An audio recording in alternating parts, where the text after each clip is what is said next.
Estamos aqui hoje para gravar o primeiro episódio do Papo de Oficina, apoiado pela Morre. E o nosso primeiro entrevistado é o Ramiro, da oficina Zé Vitor. Seja muito bem-vindo. Obrigado, Soraya. É um prazer estar aqui. Ramiro, seguinte então, queria te fazer uma pergunta bem direta, né? Eu te conheço, mas algumas pessoas ainda não te conhecem. Gostaria que você pudesse falar um pouco da sua trajetória dentro do segmento automotivo. Normalmente, no nosso segmento, as pessoas têm a questão da hereditariedade. E eu queria que você pudesse contar um pouco da sua trajetória até o momento atual. Na verdade, o meu pai não tinha oficina mecânica, né? Ele sempre atuou em empresas, mais na parte administrativa, assim. Mas eu, na minha adolescência, assim, eu sempre fui muito prático, assim. Sempre gostei de máquina, sempre gostei de trabalhar, assim, de botar a mão na massa. E eu comecei a desmontar o carro dele e não saber mais montar. E aí, com 14 anos, eu fui trabalhar aos sábados numa oficina mecânica de aprendiz, para realmente aprender a coisa, como era o pessoal todo da minha geração, assim. Na minha geração não tinha Senai de oficina mecânica, não tinha um curso de formação. Então, era nesse padrão, assim, que eu comecei. Aí, daqui a pouco, surgiu uma possibilidade de emprego de tempo integral nessa oficina. Um tempo depois eu troquei de oficina, fui para uma outra maior, e assim fui migrando, né, ficando algum tempo em cada oficina, assim, até chegar na empresa que eu trabalhei hoje, que também eu comecei lá como auxiliar de mecânico, lá em 1992, e estou lá até hoje gerindo o negócio. Hoje você é sócio da empresa Zé Vitor. Sócio proprietário da mecânica Zé Vitor. A Zé Vitor, ela foi fundada em 1970. Isso. É isso? Então, a gente tem 54 anos de oficina agregadas com tudo que vocês entregam hoje para o cliente, né? Conhecendo todos os desafios que a gente tem dentro do nosso segmento. E a gente, por estar nessa prestação de serviço há, em média, ali, 5 anos contigo, ou seja, quando a Concept estava nascendo, praticamente um ano depois, vocês vêm trazendo o que vocês têm de mais importante para dentro da Concept, que é a sua carteira de clientes para ser cuidada. O que te motivou, naquele momento, a tomar essa decisão? Tem uma evolução constante nesse mercado. Quando eu comecei, bastava ter algum conhecimento técnico e as ferramentas básicas, né? E hoje a coisa é muito diferente, tanto na parte técnica quanto na parte administrativa, assim, comercial. Durante muito tempo, a gente não se preocupava com isso. Não tinha essa parte de gerenciamento, de cuidado com o cliente. A gente se preocupava em fazer um bom serviço, que é a característica do técnico. Ele se preocupa com o carro. E ao longo do tempo eu fui percebendo que a gente precisava cuidar das pessoas. A gente precisava... hoje eu tenho ciência, assim, tenho convicção de que eu preciso mostrar o valor do meu serviço para as pessoas. E a Concept me ajuda nessa parte. Tanto no pós-vendas, né, para fazer uma consulta, ficou tudo legal, está tudo em ordem e tal, porque os elogios são muito bons, mas as críticas também são muito boas, porque a gente evolui. Se a gente não percebe onde está errando, né, a gente não evolui. Então, nesse quesito, a Concept me ajuda bastante. Que bom, fico feliz. Hoje você trabalha aplicando várias marcas nos veículos dos seus clientes de alta qualidade. Uma delas é a nossa patrocinadora oficial, que é a Morre Amortecedores. Eu ainda acredito que o mecânico deve ter a função de explicar bem o que está aplicando dentro do veículo do cliente. Você acredita que isso é um desafio dentro do segmento automotivo? Sim. Na verdade, hoje, a maioria dos clientes confia, né, no que eu vou aplicar. Eles pedem para mim ou o que eu vou usar. Alguns que têm conhecimento do mercado pedem, olha, mas que marca de amortecedor tu vai usar para mim, né? Que marca de peça, que peça é que tu está botando? Isso é raro, mas acontece. A maioria confia no que a gente vai botar. Afinal, a garantia é nossa, né? Nós que temos que proporcionar essa tranquilidade para o cliente. E isso está bem desafiador, porque o mercado está muito conturbado, assim. Tem marcas muito tradicionais que estão com muitos problemas. Algumas coisas, eu acho assim que depois da pandemia deu uma esculhambada geral, assim. Teve algumas marcas não se recuperaram. Ainda tem problemas até hoje de qualidade. E a Monro é o amortecedor que eu mais aplico. É o que eu mais confio hoje no mercado. Pela qualidade, pelo que ele oferece. Assim, a gente testa o carro antes e testa o carro depois. Uhum. Então, tu vê como funciona a coisa, assim, e tu percebe as diferenças entre as marcas. E eu diria que o principal não é os acertos, mas é quando dá problema. Porque é aí que tu vê como uma marca respeita o teu trabalho ou não. Porque quando dá problema e tu vai pedir alguma coisa na assistência, né, vai tentar discutir, vamos tentar resolver esse problema, aí que tu vê como é que o pessoal te trata e qual que é a preocupação deles com o produto deles. A gente acabou de falar sobre a escuta do cliente. Nesse momento você falou assim, a coisa está meio esculhambada. Eu concordo contigo. Essas grandes marcas, quando elas escutam, faz a diferença também para o mecânico? Muito, muito, muito. Porque eu até me coloco no lugar deles, tá? Quando a gente faz uma reclamação de garantia, tal, tá? Imagina a quantidade de pessoas que ligam para eles, né? Que talvez não tenham todo o conhecimento técnico, talvez tenham algum outro problema, tal. Ou até que errou a aplicação, né, Ramiro? Pode acontecer. Que pode acontecer. Uhum. Pode acontecer. Às vezes é confuso o catálogo, o cara tem que ter muita ciência de... Hoje, eu pago literaturas para ter acesso nos part numbers originais e às vezes com o part number original tu não consegue, filtrado pelo chassi do veículo, tal, às vezes tem alguma particularidade, alguma coisa que, então, acontece, né, tem que ter muita atenção nisso,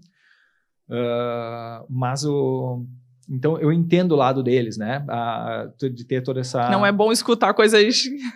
que não são tão legais, né, ou que já tentam filtrar, que já tentam cortar ali numa...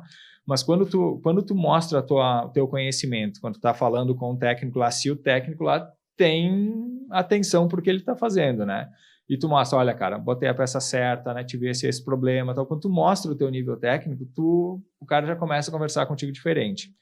E aí tu vê a diferença no atendimento das marcas, né? Isso que eu digo que quando eu precisei da Monroe, super bem atendido, super bem atendido. E no geral, assim, faz muita diferença esse atendimento. Eu sempre tento levar esse atendimento do começo ao fim todo certinho, porque ou a marca aprende alguma coisa ou eu aprendo alguma coisa, porque um dos dois errou, né? Tem alguma coisa que está errada nesse processo, se não funcionou direito. Então, eu procuro levar isso até o fim, né? E tenho muitas mágoas com algumas grandes marcas aí que me deixaram na mão. E isso elas vão plantando essa sementinha não só comigo. E daqui a pouco estão se queimando no mercado e não estão percebendo. Né? Às vezes a marca ela tem um posicionamento que é importante e é estratégico, mas a gente começa de novo a trazer o início do nosso bate-papo, né? Como a escuta realmente ela é transformadora. Mas para isso a gente precisa estar aberto para receber essa escuta e transformar ela em melhoria contínua do processo. Então é bem bacana. Eu vejo também que isso é importante para você, porque é o mesmo que você já faz com o seu cliente. E acaba sendo consequência do que você vai esperar de uma grande marca como a Monroe. Exato, na verdade me dói. Me dói quando não sai certinha a coisa, sabe? Eu tenho, quando o cliente volta para se queixar de alguma coisa, ou quando a gente, melhor ainda, quando eu não deixo nem chegar nele esse problema. Quando eu vou testar o carro e percebo o problema. Né? E aí a gente vai, investiga, volta tudo, para todo o processo, né? Interrompe a agenda. É um problema, é um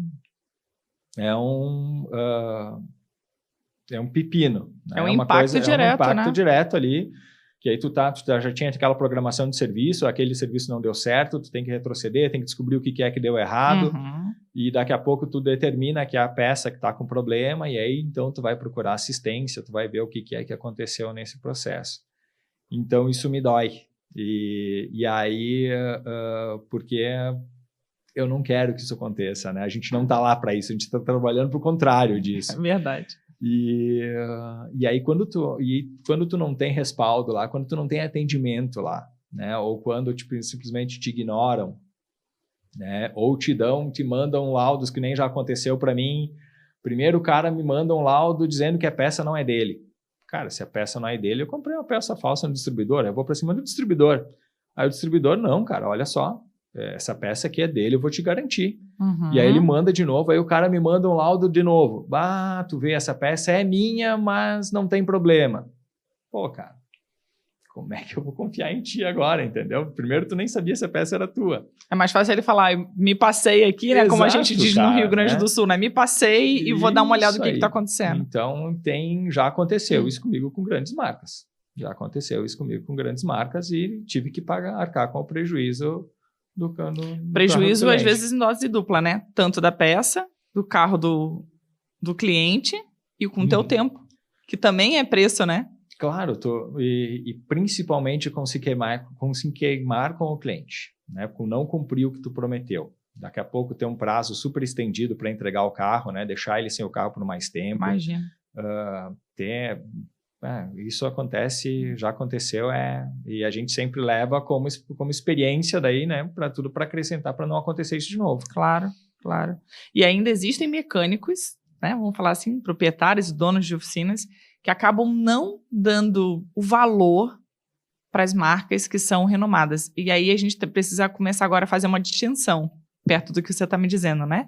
Tem as marcas que são renomadas, mas estão pecando, mas existem as marcas que estão consolidadas e ficam o tempo todo trabalhando nessa melhoria contínua, que é o caso da Monroe. Quais são os impactos que esse proprietário tem e que hoje ele não enxerga? Cara, é dinheiro indo pelo ralo. Eu vejo assim, porque às vezes, se tu tenta priorizar o preço, num primeiro momento isso parece uma coisa atrativa, mas a longo prazo não me parece que seja uma solução. Eu procuro vender solução para os meus clientes, entendeu? Ter alguma coisa duradoura, ter o preço sempre no custo-benefício. Né, o quanto ele está pagando e quanto isso vai durar para ele lá, qual é que é o benefício que ele vai ter. Então, optar por marcas mais baratas, eu não consigo atingir esse objetivo. Entendeu? Tu paga mais barato, mas tem que refazer em menos tempo, né? Tá mais sujeito a problemas. Então, para mim, não me parece uma boa solução. Você sabe, Ramiro, que às vezes eu escuto muitas informações por rodar muito, né? O Brasil inteiro está dentro de muitas oficinas o tempo todo. Uhum. E eu vejo muito que esse discurso de não sei vender o produto, às vezes é o medo de conversar com o cliente. E pior, às vezes de não entender o produto que ele está aplicando. Então, o que eu começo a entender muito lá para o dono da oficina? Ele é um vendedor o tempo todo. Só que ele ainda tem aquela veste que ele é só o mecânico técnico. E eu acho que isso já não conversa mais. O mecânico, ele se vende, o cliente, ele também se vende, que não tem dinheiro para pagar. Então, eles são vestidos de roupas que eles querem assumir. Então, eu vejo que falta muito desse conhecimento, tanto a parte técnica quanto do próprio produto. Você também acredita nisso? Sim, na verdade, eu diria que é um desafio como eu falei antes, assim, tu mostrar o valor do que tu está fazendo para o cliente. E não é do técnico isso. Isso é uma coisa que a gente tem que adquirir, tem que estudar, tem que ir atrás, porque não é teu. Como abordar, como se posicionar, né, Ramiro? O técnico, quando ele está trabalhando, ele está pensando no melhor. Eu estou pensando no melhor para o carro, no melhor para o cliente, mas o cliente não sabe disso. Mas quando você não justifica isso para o cliente, parece que você está lesando por ser mais caro, né? Exato. É exatamente isso. É mostrar para o cliente o valor do que ele está pagando. É muito comum um carro entrar na oficina funcionando, aos olhos do cliente o carro estava funcionando, né? Ele não percebia nada de errado. E aí tu vê um monte de coisas que tem que fazer ali naquele carro para que ele funcione bem, para que ele não venha dar problema logo em seguida, né? E às vezes tu apresenta uma conta lá de 3, 5, 8, 10 mil reais, 15 mil reais pro cara. E ele foi só para trocar o óleo, né, Ramiro? E ele foi só para fazer a revisão. Isso. Né? Então, tu tem que demonstrar o valor disso. Tem que demonstrar o que tu tá fazendo, né? Qual é que... Porque ele, na visão dele, ele não percebe esse valor. Né? Para quem tá ali trabalhando, para quem tá ali examinando, para quem olha para o carro, conhece, vê a folga, vê o mau funcionamento, vê um óleo deteriorado, né? Uma transmissão que vai dar problema logo ali na frente e tal. Então, a gente já olha para longe, né? De uma forma preventiva. De uma forma preventiva. Então, tu tem que demonstrar isso. Tem que literalmente vender, né? Mostrar o valor do que tu está fazendo. E isso é um grande desafio para os técnicos. Eu estou aprendendo esse negócio agora. Estou evoluindo, estou estudando ainda, né, para conseguir demonstrar isso. E esse medo de falar aí eu estou tendo que vencer, tá? Hoje é um dos medos que a gente está vencendo. Exatamente. Então, é uma coisa que a gente está investindo nisso, né, nesse conhecimento, para poder mostrar, né, o que é, mostrar o valor do que a gente está fazendo e vender essa ideia de longevidade, né, de segurança. Tudo isso tem que ter argumentos, né, técnicos, não é, tem que provar isso para o cliente, entendeu? Então, é nesse sentido, fazer analogias, porque às vezes é muito técnico a coisa, tu tem que... às vezes, quando tu vê, o cara tá te olhando com cara de paisagem, porque ele não entende o que tu tá falando. Então, tem todo esse desafio de tentar mostrar para ele o que realmente está acontecendo no carro dele e o que a gente está vendendo, qual é que é a prevenção, né? Qual é que é o custo disso no futuro se isso vier a dar problema. Eu vou me botar na cadeira do consumidor nessa hora, né, do cliente. Ele só entende que ele precisa fazer a revisão média a cada 6 meses. Ponto. Então, na cabeça do cliente fica assim, preciso trocar o óleo. As outras coisas que são colocadas, vistas, revistas, ficam muito a cargo do dono da oficina. Então, se ele não conseguir contextualizar o que é preciso de uma forma preventiva, o cliente pagar o preço fica difícil, porque, como você bem disse, ele não consegue entender todos os impactos que ele teria ali na frente. Então, eu vejo que uma coisa é meio que consequência da outra, né? Exato. E depois, assim, ó, é uma coisa que tem que fazer. Não tem como não fazer isso, né? Se a gente se abster, porque o que acontece? Se tu não fizer teu trabalho direitinho, ali na frente vai dar problema. E quando der problema, o cliente vai vir e vai te pedir, cara, tu não viu isso antes? Entendeu? Sério? Ou seja, ele vai acreditar em você, porque pelo menos ele pode até não aprovar, né, Ramiro, como você está falando. Mas aí você consegue ter quase que a prova do crime para falar assim... É tua obrigação demonstrar para ele. Isso. Eu faço os orçamentos, volta e meia a gente não consegue aprovar todo o orçamento, né? Mas eu deixo o orçamento lá salvo e olha só, tal data, tal quilometragem, estava o teu carro, naquela oportunidade eu te falei a respeito disso, entendeu? Era a fotografia do carro do cliente dentro da Zé Vito. A gente tenta evitar, porque normalmente tem coisas que os prejuízos são grandes, né? É muito grande o prejuízo, não vale a pena arriscar. Então, mas tudo depende da situação financeira do cliente também. Claro. Se ele está a fim de investir, se ele está podendo investir naquele momento.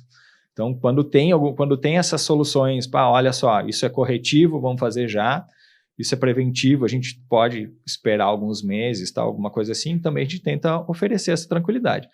Mas, tecnicamente, o ideal é fazer.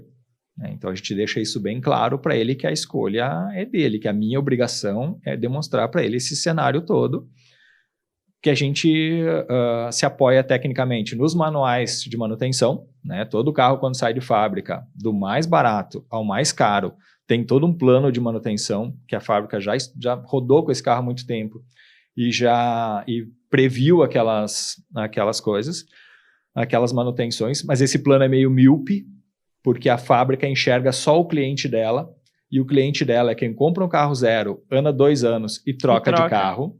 E a gente normalmente não atende esse cliente, a gente atende o cliente que comprou depois esse carro. E ali começa toda uma nova história.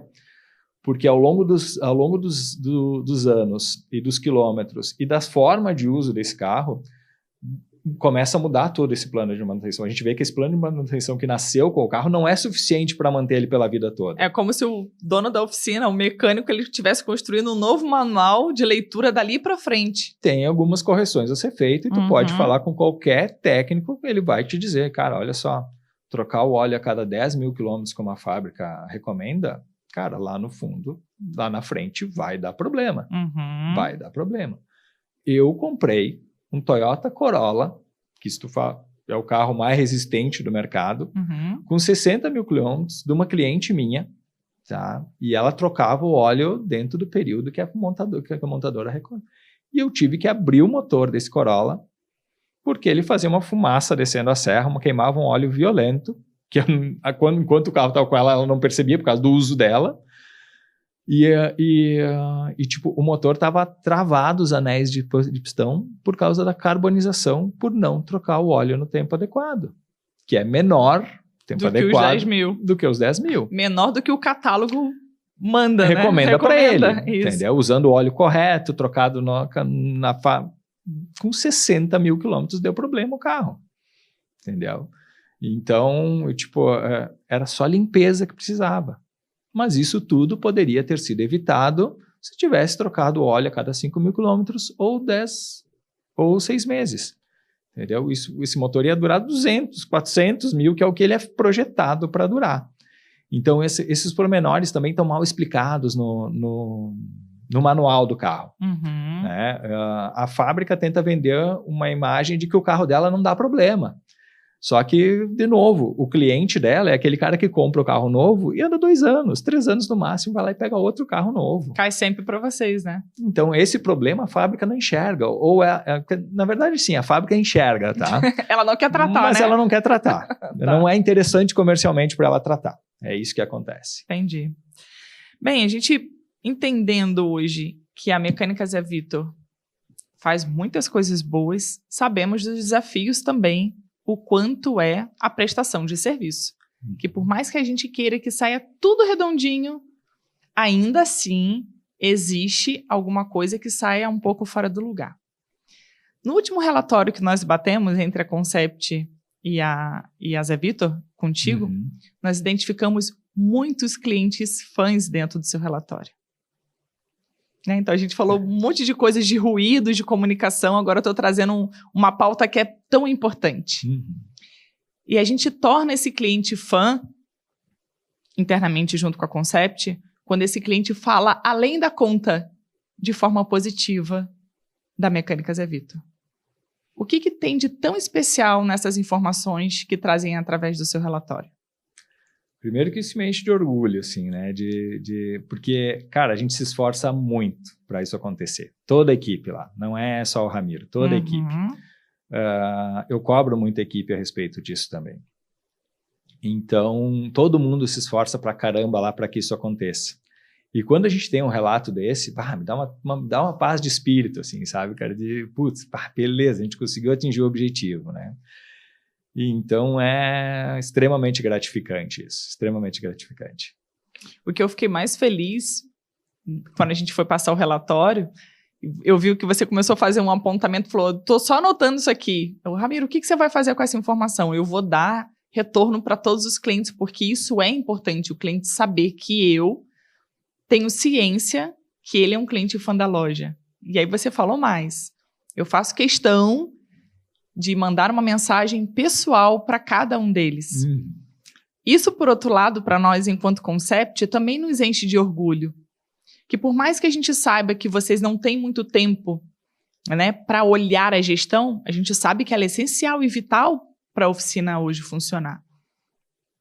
E olhando para o Ramiro e olhando para Zé Vitor, a história do Ramiro, que se conecta diretamente com a história da Mecânica Zé Vitor durante todo esse tempo, entendendo que é uma vanguarda, vamos dizer assim, né? Alguém que tem toda uma construção de carreira. Você foi presidente de uma associação grande aqui da nossa cidade, você tem toda uma história construída. Para a gente também isso é muito importante. Entender que você ainda reconhece, ou melhor, sempre reconhecer, porque afinal de contas estamos juntos há 5 anos, o quanto o seu cliente é importante para a sua carteira de negócio. Extremamente importante, né? Ele é a razão da gente estar lá, da gente abrir todo dia, né? Me perdi. Começo da pergunta. Esse aí você bota no break. Repete para mim aí que eu viajei aqui e quando eu fui pensar no começo da pergunta... Eu nem ia fazer pergunta, eu ia só fazer uma colocação, mas você pegou e falei, agora eu vou deixar ele. Então foi por isso, não era uma pergunta. Não era, mas tá tudo bem. Eu vou até voltar, mas é só mesmo para contextualizar.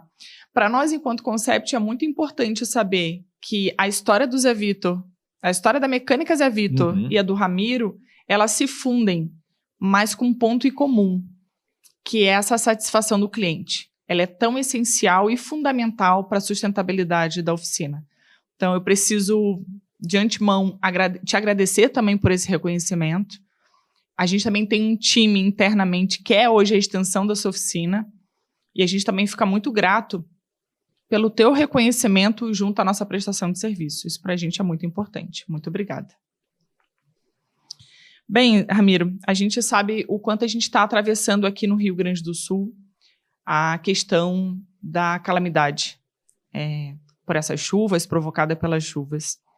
Se a gente parar e olhar isso para um âmbito geral, eu entendo, Soraya mesmo, pessoa, entendo que a natureza está cuspindo de volta todo o lixo que a gente introduziu no planeta.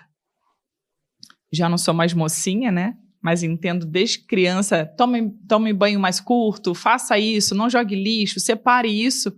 Mas eu vejo que é muito discurso e pouca ação. Eu gostaria de entender como funciona a sustentabilidade da porta para dentro na Mecânica Zé Vitor. A gente tem todo um controle, né? Na verdade, existe uma legislação, né, que preconiza tudo isso. E uma coisa importante, oficina mecânica é um ambiente extremamente poluente. Óleo lubrificante é uma coisa muito séria. E tem óleo lubrificante por tudo, inclusive dentro dos amortecedores. Então tem que ter muito cuidado com esse descarte, né? Quando eu fui presidente da Acerv, a gente, como associação, foi buscar os órgãos públicos aqui, que é a Secretaria Municipal do Meio Ambiente na época, e pedir para eles qual é que seria o que a gente deveria fazer, como a gente faz isso corretamente. Nesse momento, até o pessoal disse assim na época, olha, cara, a gente tem um monte de outras empresas maiores para se preocupar primeiro, né? Não é uma preocupação que vocês tenham que ter e tal. Não sei, cara, tu não está entendendo. Eu quero fazer certo. Eu não quero fazer porque a lei pede. Eu quero fazer porque eu gosto de tomar banho de rio e eu quero que meu filho e meus netos tenham essa oportunidade também. Entendeu? Então, é essa a questão, assim. Então, a gente foi buscar o que era... E fomos... teve uma série de oficinas daí que a gente certificou. Isso lá, não vou lembrar do ano, mas que foram as primeiras na cidade. E hoje todos é pré-requisito para entrar na Acerv ter essa certificação. Então é muito importante até os clientes atentarem a isso quando vão procurar uma oficina mecânica, né? Porque o óleo que sai do teu carro, para onde vai esse óleo depois? Esse óleo contaminado, né? Ele tem todo um processo que ele tem que ser recolhido por uma empresa certificada, tem que ser transportado até uma central, ele vai ser reciclado e ele vai virar óleo de novo. Então tem todo um processo ali que isso aí não pode ser desviado no meio do caminho, tem que ter comprovação documental de todo esse processo. E eu vou até já pegar o teu gancho ali. E para o cliente que não entende, acha que no momento que leva o carro até a oficina e que a oficina descarta sozinho, é importante que ele saiba que o compromisso da oficina, inclusive, está até no transporte. Que ele acha que ficou só na oficina, mas eu sei que o compromisso de vocês, enquanto donos, quando vocês assinam a documentação, inclusive vocês fazem parte do transporte, vamos dizer assim, por mais que você pague uma empresa para fazer o descarte correto, você está em conjunto com ele como se fosse transportando até o local de forma correta. Nós somos corresponsáveis por todos os resíduos que a gente gera, tá? Então tem toda essa preocupação. Tanto tem óleo de motor é uma coisa muito preocupante, óleo em geral, lubrificantes em geral é uma coisa muito preocupante, mas tem toda uma cadeia que funciona. Se você fizer tudo direitinho, vai chegar no destino. Então a gente tem preocupação porque nós somos corresponsáveis por isso. Se acontecer alguma coisa no meio do transporte, isso aí, a gente vai ser acionado. Entendeu? Então tem todo para quem tu está entregando isso. Tem alguns outros lixos, resíduos contaminados, que são classificados como perigosos, que tem já uma cadeia mais difícil. O filtro de óleo ainda é um problema. Então tem algumas soluções que a gente cria para isso, que até pouco tempo atrás se enterrava isso. Na minha cabeça, isso não entra, que a gente enterra lixo para deixar para alguém no futuro resolver. Entendeu? A gente tem que dar resultado nisso agora. Então, a gente busca essas soluções que são mais assertivas, né, que dão um fim realmente para a coisa, usa como combustível, vamos ver qual é que é o... Vamos entender o que é possível fazer e gerar com o lixo que a gente gera. Exatamente. Isso é fundamental, assim. E tem toda essa questão, assim, que agora tem esse apelo todo grande, mas a gente já se preocupa nisso desde o ano 2000, desse negócio, já tem essa certificação ali, né? E toda essa questão ambiental. Tipo, eu ando de bicicleta pelo interior. Tem alguns lugares que eu vou, assim, que tem uns rios maravilhosos, que a gente vai lá para tomar banho de cachoeira e tal. Que delícia. E alguns lugares que a gente passa aqui perto da nossa cidade, em Caxias, cara... É horrível o que a gente faz com os rios que passam pela cidade. É horrível. Tu passa do lado do rio, tu sente o cheiro, tu vê a sujeira. Então tem uma preocupação, a gente tem que aprender, tem que evoluir muito ainda nisso aí. Uma consciência ambiental, de repente tudo isso que está acontecendo é para a gente pelo menos ter essa consciência e a tomada de ação diferente, né? Exato. E uma coisa importante que tu falou é o que a gente está fazendo, né? Porque a gente está falando muito. Isso é uma coisa que me preocupa. Eu vejo pessoas pintando uma catástrofe, assim, alguma coisa muito forte, e tu vai ver no dia a dia dessa pessoa, ela não faz nada, sabe? Então, tem muito discurso, e isso acaba pesando contra o que realmente tem que ser feito, realmente a questão ambiental. Um ambientalista muito radical, ele acaba pesando contra, porque, cara, vamos medir isso em números, vamos ver o que realmente faz. Até entender o que é possível fazer naquele momento, mas também prevendo agora, médio e a longo prazo, né, Ramiro? Exato. E em casa, assim, tipo, eu tenho essa preocupação. Eu moro no interior, então eu moro num terreno grande, assim, a água da minha casa é água da chuva. Eu recolho a água da chuva, trato ela e consumo. É a água que eu bebo em casa, que a gente cozinha, é tudo água da chuva. Eu tenho um aquecimento solar para a água.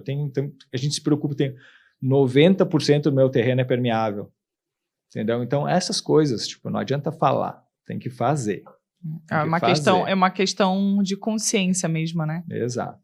Então tá. Ramiro, preciso agradecer a sua presença e também a prestação do seu conhecimento para tantos outros donos de oficinas espalhados em todo o Brasil.